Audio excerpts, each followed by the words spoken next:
Hey everyone, in this quick tip, we're going to look at how to draw and create the toolpaths for this simple flower shape. And you may be surprised just how easy it is to create this shape. To create the simple flower shape, we're going to start off with our Draw Polygon tool. So we're going to open that up. And in here, you can see we can specify the number of sides. So the number of sides is going to be how many petals your flower has. So let's say we wanted 6. We can enter 6 in this box. And then you can either specify a size or you can go right into your job.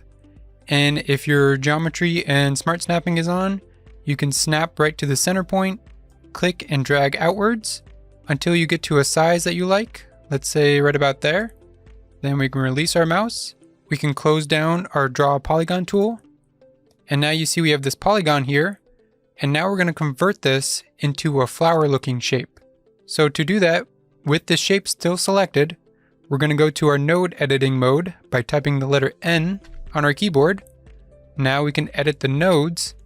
And you can see if you right click on one of these line spans, you can change this from this line that it is right now. We can change it into an arc. And you can also see the shortcut on the right here is the letter A. So let's click to arc. And now you can see now it looks like a flower petal. So now we just have to do that for all the sides. So we can either right click on each one of these and convert them to an arc, or like we just learned the shortcut, if we hover over top of this line and type the letter A, that'll change it into an arc. So we just hover over each line, type the letter A, going all the way around. You can see that's very simple. And now it looks like a flower shape. So now we're done in our node editing mode, so we can escape that by clicking the escape key on our keyboard. And now if you wanted to put a circle in the center, you can go to your Draw Circle tool. Making sure your snap settings are on, we can snap it to the center point, click and drag out until you get to a size that you like, then release. And then we can close down our Draw Circle form. And there we go. Now we have a simple flower shape that we just drew. And if you wanted to make some quick toolpaths for this, we can switch over to our toolpath commands. For the center circle, we can select that. We can cut that with a pocket. So we use our pocket toolpath. And let's say we go an 1/8 inch deep with a 1/4 inch end mill. And let's calculate that. And we can preview.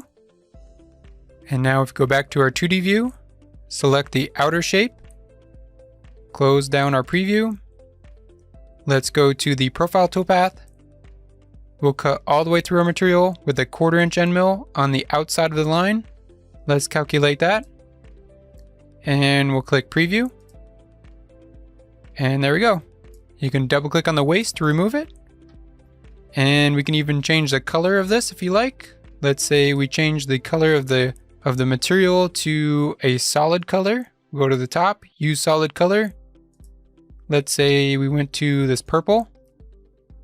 And then the machined area color, we can change to a global fill of, let's say, this yellow color.